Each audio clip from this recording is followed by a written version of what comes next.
Hello dear students, good morning. तो आज हम देखने वाले हैं इलेक्ट्रिक पोटेंशियल एंड कैपेसिटेंस में इक्वी पोटेंशियल सरफेस के बारे में।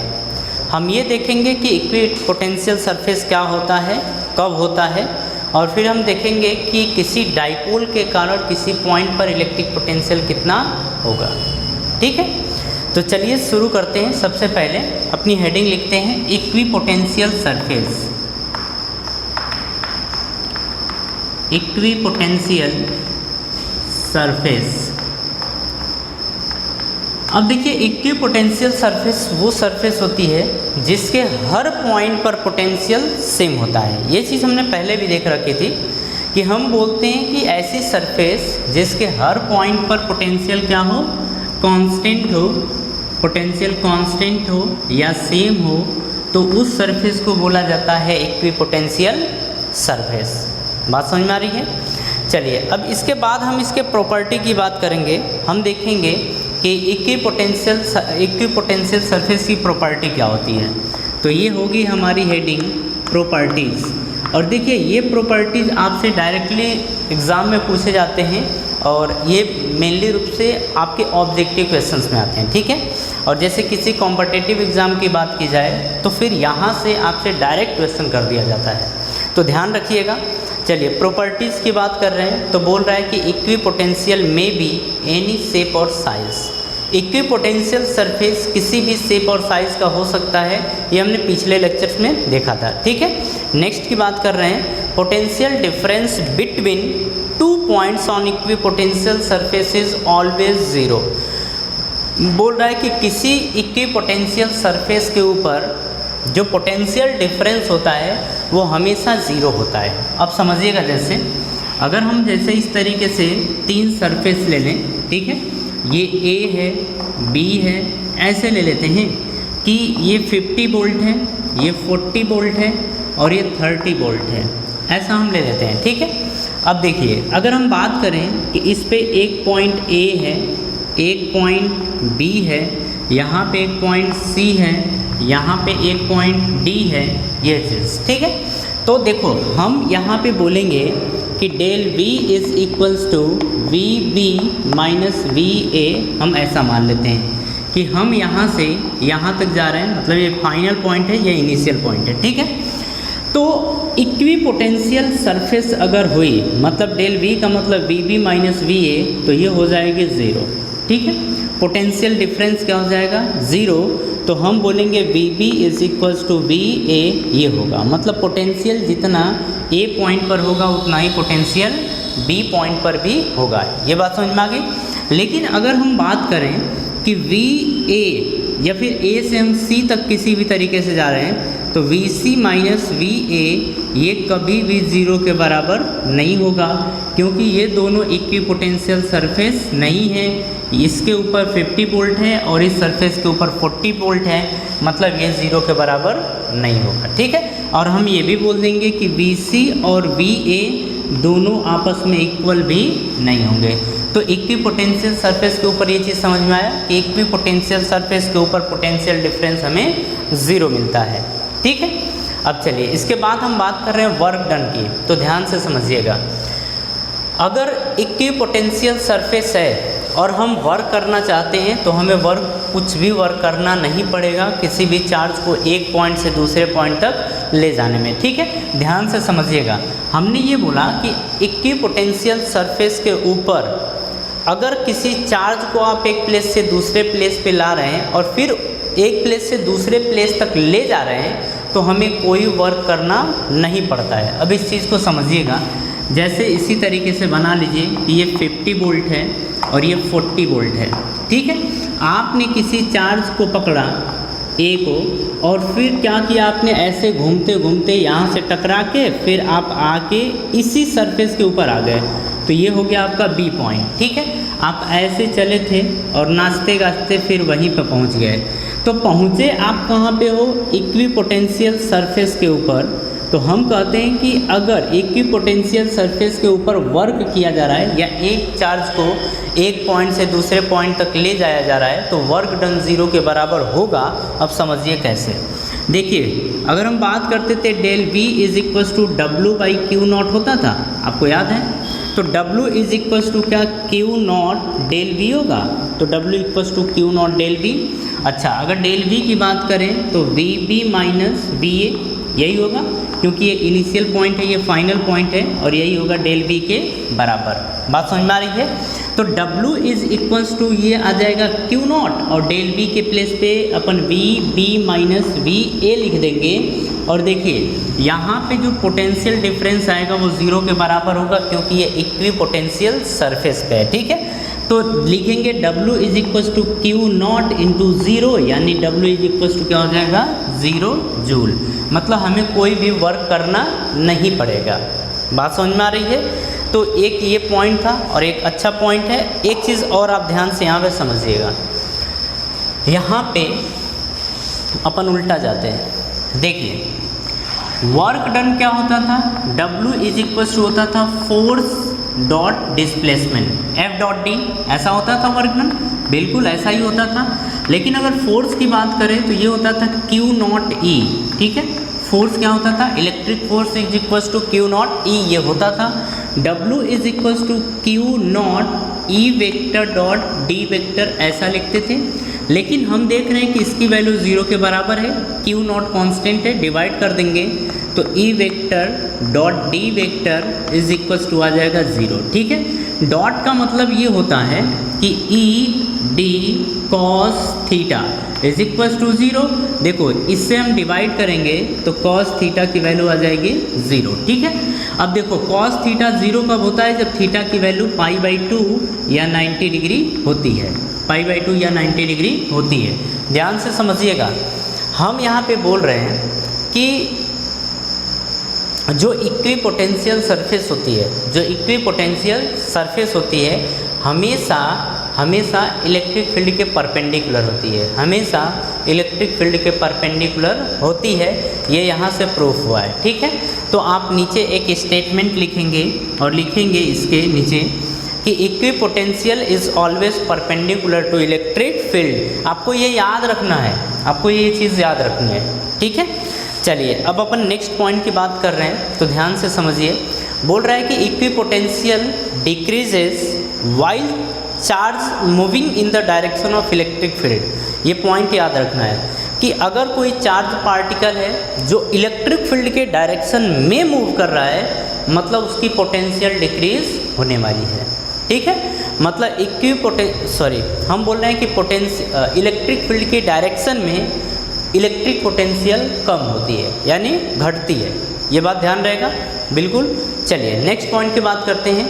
बोल रहा है कि two equipotential surface never cross each other, मतलब कभी भी दो इक्विपोटेंशियल एक दूसरे को कट नहीं कर सकते, कभी भी दो इक्विपोटेंशियल सरफेस एक दूसरे को कट नहीं कर सकते। ये पॉइंट आपको याद रखना है, ठीक है। Potential energy on equipotential surface is constant या नॉन जीरो। हम बात कर रहे हैं पोटेंशियल एनर्जी की, हम पोटेंशियल एनर्जी की बात कर रहे हैं, हम डिफरेंस की नहीं बात कर रहे हैं, हम केवल पोटेंशियल एनर्जी की बात कर रहे हैं, ठीक है। तो किसी भी इक्विपोटेंशियल सरफेस के ऊपर पोटेंशियल एनर्जी कांस्टेंट होता है, ठीक है। जैसे अगर हम बात करें कि इसके ऊपर एक चार्ज है क्यू नॉट, चार्ज क्या है क्यू नॉट, तो फिर इसके ऊपर पोटेंशियल एनर्जी कितना होगा, तो देखिए अभी ध्यान से बस समझिएगा। पोटेंशियल एनर्जी जो होता है वो क्यू नॉट डेल वी के बराबर होता है, ठीक है। और डेल वी क्या, यहाँ पे हम केवल वी रखेंगे, बात समझ में आ रही है। तो देखिए क्यू नॉट, तो ये क्यू नॉट, वी का मतलब ये वी, तो ये आ गई हमारी पोटेंशियल एनर्जी, ठीक है। तो पोटेंशियल एनर्जी हम बोलते हैं किसी भी इक्विपोटेंशियल सरफेस के ऊपर जीरो नहीं होती है, ये बात आपको याद रखनी है। नेक्स्ट पॉइंट की बात कर रहे हैं। बोल रहा है कि surface of conductor is always equipotential. बोल रहा है कि जो कंडक्टर होता है, कंडक्टर का जो सरफेस होता है वो हमेशा इक्विपोटेंशियल होता है। कंडक्टर का जो सरफेस होता है वो हमेशा इक्विपोटेंशियल सरफेस होता है, ठीक है। अब यहाँ पे समझिए, हम बोल रहे हैं कि ये कोई कंडक्टिंग स्फीयर है, ठीक है। और इस कंडक्टिंग स्फीयर, मतलब ये जो कंडक्टिंग स्फीयर है ये इक्विपोटेंशियल सरफेस होगा, इक्विपोटेंशियल सरफेस होगा। अब समझते हैं कि पोटेंशियल क्या, तो V इज इक्वल्स टू होता है KQ बाई R, ये होता है, ठीक है। R का मतलब इसका रेडियस, और हम बोल रहे हैं कि अगर ये कंडक्टिंग सरफेस है इसका मतलब इसके ऊपर सरफेस चार्ज डेंसिटी यानी सिग्मा पाया जाएगा, ठीक है। क्या पाया जाएगा? Surface charge density, surface charge density ये पाया जाएगा, ठीक है। अब देखिए अगर हम सिग्मा की बात करें तो सिग्मा होता था Q upon A, sigma is equal to charge per unit area, ये होता था। अगर Q की बात करें तो ये आ जाएगा सिग्मा A के बराबर।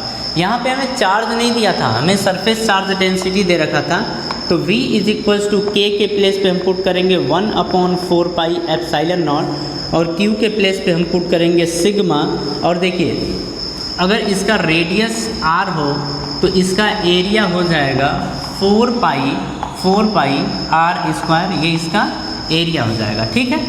तो सिग्मा एरिया के प्लेस पे हम रख देंगे 4 पाई R स्क्वायर, ठीक है, ये रख देंगे अपॉन में ये हमारा R रहा, तो R से एक R कैंसल आउट। अब देखिए 4 पाई से 4 पाई कैंसल आउट, तो V इज इक्वल्स टू बचा है sigma R upon epsilon not, ठीक है। अब देखिए यहाँ पे हम बोलेंगे कि अगर V का मल्टीप्लाई सिग्मा में कर दें, मतलब V में सिग्मा का एप्सिलॉन नॉट का मल्टीप्लाई कर दें तो ये सिग्मा A के बराबर हो जाएगा, ठीक है।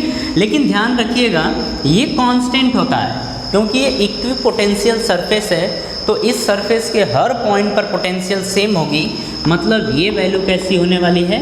कांस्टेंट, ये कांस्टेंट होगा, ठीक है। मतलब हम बोलने वाले हैं कि सिग्मा A क्या होगा? कांस्टेंट। तो अगर इन दोनों में रिलेशन देखा जाए, सॉरी यहाँ पे सिग्मा A नहीं सिग्मा R होगा, सिग्मा R ये भी होगा सिग्मा R। तो देखिए जब ये कांस्टेंट होगा तो हम बोलेंगे कि sigma inversely proportional to R, ये हम लिखते हैं, ये ध्यान दीजिएगा। जब सिग्मा R डायरेक्ट ये कांस्टेंट होता है तो इन दोनों में रिलेशन इस तरीके का पाया जाता है। अब इस तरीके के रिलेशन का मतलब समझिएगा, हम बोल रहे हैं कि अगर R की वैल्यू बढ़ेगी, मतलब R की वैल्यू अगर बढ़ेगी तो सिग्मा कम होगा। ये बोल रहा है कि अगर R की वैल्यू बढ़ी तो सिग्मा आपका क्या होगा? कम होगा, ठीक है। उसी तरीके से हम बोलेंगे कि अगर रेडियस कम होती है मतलब सिग्मा यानी सरफेस चार्ज डेंसिटी क्या हो जाएगा? बढ़ जाएगा, ठीक है। तो देखिए यहाँ से एक चीज़ हमें देखने को मिलता है कि शार्प पॉइंट और फ्लैट पॉइंट। तो देखिए हम बोल रहे हैं कि एट शार्प पॉइंट, इसको ध्यान से देखिएगा। अगर हम शार्प पॉइंट की बात करें तो देखिए शार्प पॉइंट पे जो रेडियस होगा वो कम होता है, शार्प पॉइंट पर रेडियस कम होता है, तो हम बोलेंगे यहाँ पे सरफेस चार्ज डेंसिटी ज़्यादा होगा। तो ये बात आपको ध्यान रखनी है कि अगर शार्प पॉइंट हुआ, कहने का मतलब है कि मान लीजिए कि इस तरीके का अगर पॉइंट आपके पास होता है तो यहाँ का रेडियस कम है, तो जो charge density surface charge density है सबसे ज़्यादा यहीं पर होगा, तो ये होता है, ठीक है। उसी तरीके से अगर हम बोलें फ्लैट पॉइंट के लिए तो ये सब फ्लैट पॉइंट आएंगे, ठीक है। तो हम यहाँ पे क्या बोलते हैं? At flat point, at flat point. अगर फ्लैट पॉइंट है मतलब रेडियस क्या होगी? यहाँ पे रेडियस होगी ज़्यादा, तो रेडियस ज़्यादा तो चार्ज डेंसिटी क्या होगा? कम होगा, ठीक है। तो इसका भी हमने एग्जांपल बाय द वे वहीं पे देख लिया था कि अगर इस तरीके का है तो देखिए ये फ्लैट पॉइंट है। कैसा पॉइंट है? फ्लैट पॉइंट है, मतलब यहाँ का रेडियस हम बोलेंगे ज़्यादा होगा तो यहाँ की चार्ज डेंसिटी क्या होगी? कम होगी। तो ये बस पॉइंट्स आपको ध्यान रखने हैं, इसका यूज़ अपन न्यूमेरिकल्स में भी करते हैं, तो इसीलिए सारे पॉइंट्स को आप याद रखिएगा, ठीक है। तो देखिए ये तो कुछ इक्विपोटेंशियल सरफेस के बारे में कुछ जानकारी थी, ठीक है। अब हमारी हेडिंग होने वाली है कि किसी डाइपोल के कारण किसी एक्सियल और इक्वेटोरियल पोजीशन पर इलेक्ट्रिक पोटेंशियल कितना होगा, अपन उसके बारे में चर्चा करने वाले हैं, ठीक है। तो चलिए हेडिंग लिखिए, इलेक्ट्रिक पोटेंशियल, हेडिंग है इलेक्ट्रिक पोटेंशियल ड्यू टू और इलेक्ट्रिक डाइपोल ड्यू टू और इलेक्ट्रिक डाइपोल। ठीक है, इलेक्ट्रिक पोटेंशियल किसके कारण? इलेक्ट्रिक डाइपोल के कारण हमें देखनी है। ठीक है, अब देखिए फर्स्ट हम लेते हैं eight axial position, eight axial position. तो एक्सियल पोजीशन का मतलब अब ध्यान से समझिएगा, जैसे ये डाइपोल होता है, जैसा हमने इलेक्ट्रिक फील्ड देखा था सेम उसी तरीके से ये भी है। ठीक है, तो यहाँ पे हम ए पॉइंट ले लेते हैं, ये बी पॉइंट है, यहाँ पे माइनस क्यू चार्ज है, यहाँ पे प्लस क्यू चार्ज है। ठीक है, अब इसके एक्सियल पोजीशन पे यानी कि यहाँ से एक पॉइंट हम P ले लेते हैं, यहाँ पे इस P पॉइंट पर इलेक्ट्रिक पोटेंशियल हमें देखना है। ठीक है, तो देखिए A से B की डिस्टेंस हम 2A ले लेते हैं। ठीक है, और हमें पता है कि A और B के मिड पॉइंट से हमें देखना होता है ये डिस्टेंस, P की जो डिस्टेंस होती है ये देखना है, और इसे हम मान ले रहे हैं x यूनिट के बराबर। ठीक है, इसे हम x यूनिट के बराबर मान ले रहे हैं। तो देखिए A से ये O की डिस्टेंस A होगी, ये O से B की डिस्टेंस A होगी। ठीक है, अब हमें देखना है पोटेंशियल। तो देखिए हम सबसे पहले डिस्टेंस निकाल लें, तो हम लिखेंगे AP। तो AP क्या होगा? AO plus OP। तो हम लिखेंगे AO प्लस OP, ये हम लिखेंगे इज इक्वल्स टू A से O की डिस्टेंस है A यूनिट प्लस O से P की डिस्टेंस है x यूनिट। तो ये आ गई। ठीक है, उसी तरीके से अब देखो हमें ये डिस्टेंस देखनी है BP, तो हम लिखेंगे BP इज इक्वल्स टू, अब देखो पूरे में से अगर इतने पार्ट को घटा देंगे तो ये मिल जाएगा, पूरे में से इतने पार्ट को घटा देंगे तो ये मिल जाएगा, यानी कि हम लिखेंगे यहाँ पे OP माइनस BP, हम ये लिखेंगे। ठीक है, सॉरी OP माइनस OB, तो हम लिखेंगे OP माइनस OB, ये लिखेंगे। अगर O से P की डिस्टेंस देखी जाए तो x यूनिट, और O से B की डिस्टेंस देखी जाए तो A यूनिट, और देखो इसको हम लिख सकते हैं x प्लस ए भी, अरे a प्लस एक्स या x plus A both are same, ये हो गया। अब देखो हम लिखेंगे कि potential at P due to A is V1, हम ऐसा मान लेते हैं। तो V1 is equals to K, यहाँ का चार्ज है माइनस Q, तो K माइनस Q अपॉन, देखिए A से P की डिस्टेंस को अपन बोलेंगे AP is equals to minus KQ upon, अब A से P की डिस्टेंस है x प्लस A, तो ये आ जाएगा x प्लस A, इसे अपन फर्स्ट मान लेते हैं। ठीक है, फिर उसके बाद अपन बोलेंगे कि potential at P due to B का मतलब इस चार्ज के कारण इज V2, ऐसा हम मान लेते हैं। तो V2 इज इक्वल्स टू आ जाएगा कि यहाँ का चार्ज है प्लस Q, यानी प्लस Q अपॉन, यहाँ से इसकी डिस्टेंस है BP इज इक्वल्स टू आ जाएगा KQ अपॉन, देखो BP की जो डिस्टेंस है x माइनस ए है, तो ये आ जाएगा x माइनस ए, ये हमारी हो गई सेकेंड इक्वेशन। ठीक है, इसके बाद हम कहेंगे V नेट, या हम बोलेंगे नेट पोटेंशियल एट P। अगर नेट पोटेंशियल एट P की बात करेंगे तो हम लिखेंगे V net is equals to V1 plus V2, ये लिखेंगे। और V1 की वैल्यू क्या दे रखी है? माइनस KQ बाई, तो ये minus KQ by x plus A, ये आ गई, प्लस V2 की बात करें तो हम लिखेंगे KQ by x minus A, तो KQ upon x minus A, ये हो जाएगा। ठीक है, अब देखिए इसे अपन सॉल्व करते हैं और यहाँ इसको खींच के लेके आते हैं। एक स्टेप और कर लेते हैं अपन ये लिख सकते हैं इसको कि V net is equals to कि, देखो अपन इसको पलट देते हैं। ठीक है, थोड़ा सिंपल लगेगा देखने में भी, तो KQ upon x minus A, इसको हम इस साइड और इसको इस साइड लेके आते हैं, ये माइनस होने के कारण बीच में माइनस, और ये KQ upon x plus A, ये आ गया।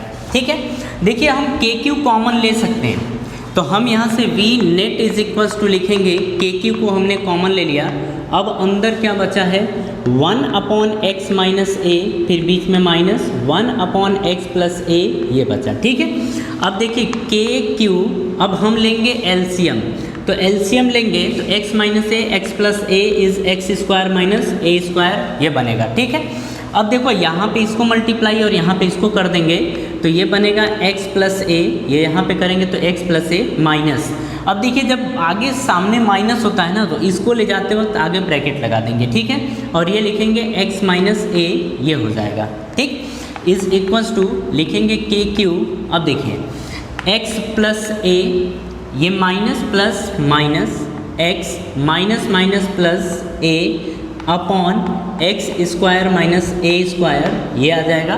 x से x कैंसल आउट हो जाएगा। अब इसको लेके आते हैं यार ऊपर ही। ठीक है, चल बेटा इधर आ जा।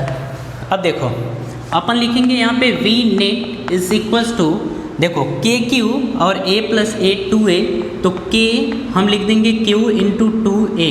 ठीक है, अपॉन में x square minus A square, ये आएगा तो x square minus A square. ठीक है, अब देखिए यहाँ से हम ये बोलेंगे कि k इंटू 2a ये डाइपोल मोमेंट होता है।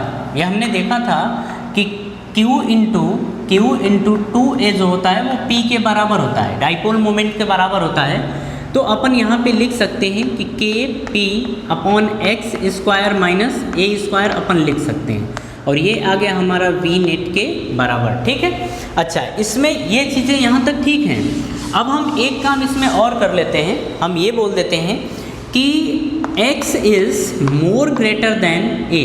ठीक है, जो x की वैल्यू है a के कंपैरिजन में बहुत ज़्यादा है, तो बहुत ज़्यादा है तो अपन ये लिखेंगे कि v net is equals to K P upon, हम एक्स स्क्वायर कॉमन ले लेते हैं तो ये एक्स स्क्वायर अपॉन, सॉरी ये 1 यहाँ पे 1 minus A square by x square, ये बचेगा। ठीक है, अब देखिए ये वैल्यू छोटी है और ये वैल्यू ज़्यादा है, तो ये छोटे नंबर में ज़्यादा नंबर से अगर डिवाइड करते हैं तो ये वैल्यू लगभग 0 के आसपास पहुँचती है। तो हम बोल देंगे कि 1 माइनस 0 यानी कि 1 से मल्टीप्लाई करेंगे तो एक्स स्क्वायर, तो ये आ जाएगा के पी अपॉन एक्स स्क्वायर। तो आप इसे याद रखिएगा, यही प्रूविंग है।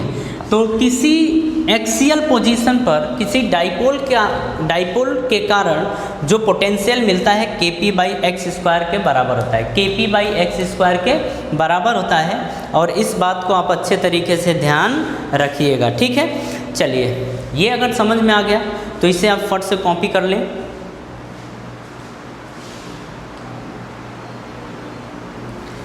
अगर आपने कॉपी कर लिया तो अब इसके आगे नेक्स्ट देखते हैं ऑन इक्वेटोरियल पोजीशन या एट इक्वेटोरियल पोजीशन।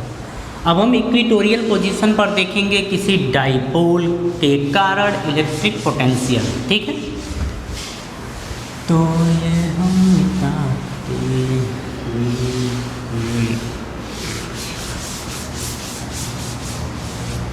चलिए ये है बी और लिखेंगे एट इक्वेटोरियल पोजीशन पर। ठीक है, ध्यान से देखिए, इक्वेटोरियल पोजीशन का मतलब ये होता था कि जैसे ये ए हो गया, ये बी हो गया।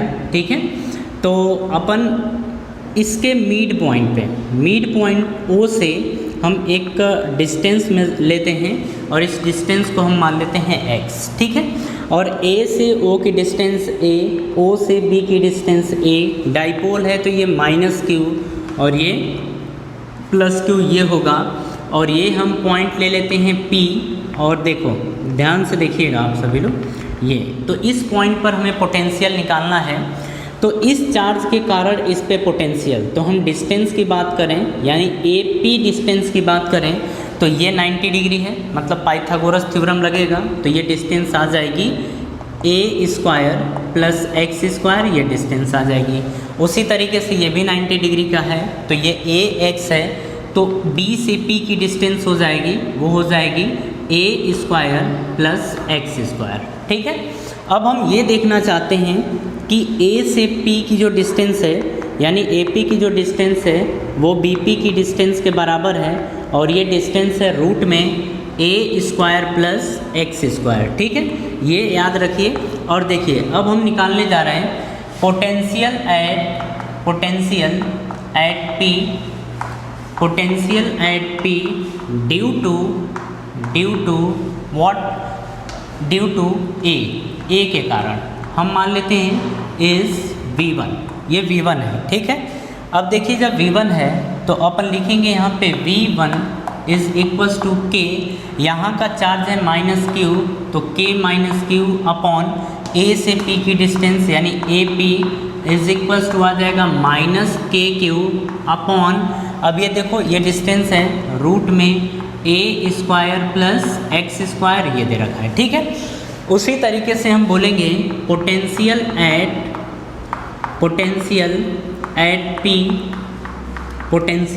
P ड्यू टू B, और B हम मान लेते हैं इज V2, ठीक है। तो ये आ जाएगा V2 is equals to B के कारण तो K ये प्लस Q अपॉन ये डिस्टेंस है BP, तो लिख देंगे BP is equals to KQ upon BP के डिस्टेंस है रूट में A² प्लस x², तो A² प्लस x², इसको फर्स्ट इक्वेशन मान लिया, इसको सेकेंड इक्वेशन मान लिया। अब हम बोलेंगे यहाँ पे नेट पोटेंशियल एट P, तो हम लिखेंगे यहाँ पे V net is equals to V1 plus V2, ठीक है। तो V1 प्लस V2 लिखेंगे तो V1 के प्लेस पे हम लिखेंगे -KQ, तो -KQ अपॉन रूट में A² plus x² plus V2 के प्लेस पे लिखेंगे KQ अपॉन रूट में A² प्लस x²। अब ध्यान से देखिए ये माइनस है ये प्लस है, दोनों कैंसल आउट हो जाएंगे और यहाँ से मिलेगा V net is equals to 0, ठीक है। मतलब ये है कि किसी डाइपोल के कारण किसी इक्वेटोरियल पोजीशन पर कोई पोटेंशियल नहीं मिलेगा, कोई पोटेंशियल नहीं मिलेगा। ये पॉइंट आप ध्यान रखिएगा और इसे कॉपी कर लीजिए, ठीक है। और चलिए कॉपी करिए।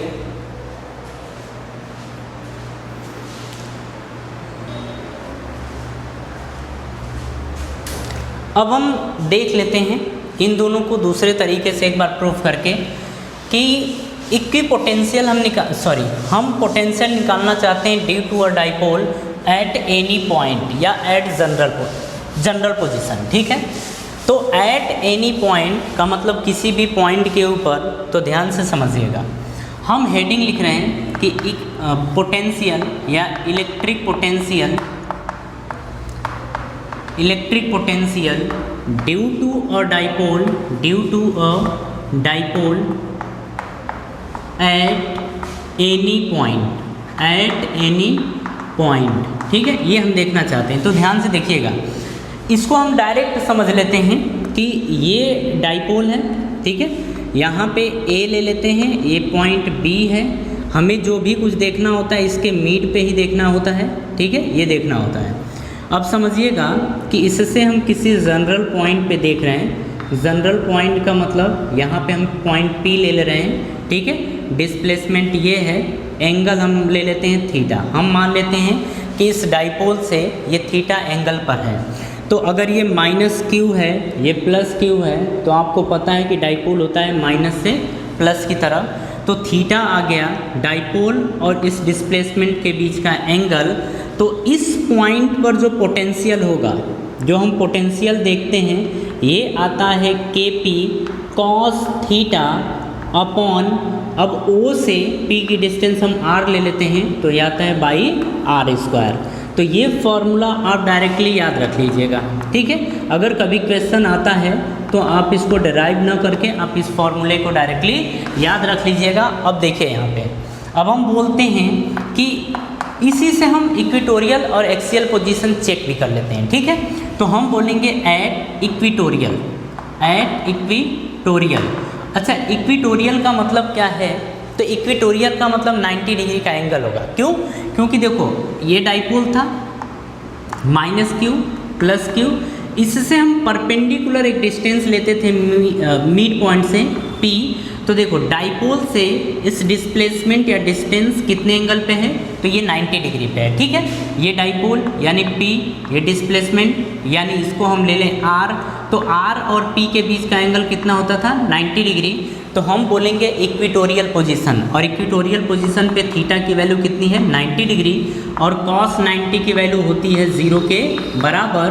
अब यहाँ पे आप पुट करिए, तो यहाँ पे लिखेंगे V net is equals to KP cos 90 upon, यहाँ से इसकी डिस्टेंस है R, तो R का स्क्वायर, cos 90 की वैल्यू 0, तो 0 का किसी भी नंबर में मल्टीप्लाई करेंगे तो 0, और ये आ गया इक्वेटोरियल पोजीशन पर पोटेंशियल। ठीक है। उसी तरीके से अगर बात करें एट एक्सियल पोजीशन, अगर हम एक्सियल पोजीशन की बात करें तो एक्सियल पोजीशन का मतलब कुछ इस तरीके से होता था कि ये हमारा माइनस क्यू और ये प्लस क्यू, और इसी लाइन के अलोंग एक पॉइंट लेते थे P। तो देखो डाइपोल की डायरेक्शन ये है, डिस्प्लेसमेंट की भी डायरेक्शन यही है, तो एंगल 0 डिग्री, तो हम लिखेंगे थीटा की वैल्यू 0 डिग्री और cos 0 की वैल्यू होती है 1 के बराबर। ठीक है। अब देखिए इसे हम पुट करें तो लिखेंगे V net is equals to KP cos 0 upon R square, तो cos 0 की वैल्यू होती है 1, cos 0 की वैल्यू 1, तो हम लिखेंगे KP अपॉन R स्क्वायर। ठीक है, इसे आप याद रखिएगा, ये चीज़ प्रूफ हो गया। हमने ये देखा भी था कि एक्सियल पोजीशन पे किसी डाइपोल के कारण जो पोटेंशियल आता था वो KP बाई R स्क्वायर के बराबर आता था, इक्वेटोरियल पोजीशन पे 0 के बराबर आता था। तो इस तरीके से भी आप इसे प्रूफ कर सकते हैं। ठीक है, तो हम आज की सभा यहीं समाप्त करते हैं, मिलते हैं नेक्स्ट लेक्चर में और इसके आगे का टॉपिक अपन कवर करेंगे। ठीक है, लेकिन इससे पहले आपको जितनी चीज़ें पढ़ाई गई हैं उन सारी चीज़ों को अच्छे तरीके से रिवाइज कर लीजिएगा। ठीक है, तो चलिए मिलते हैं। Thank you.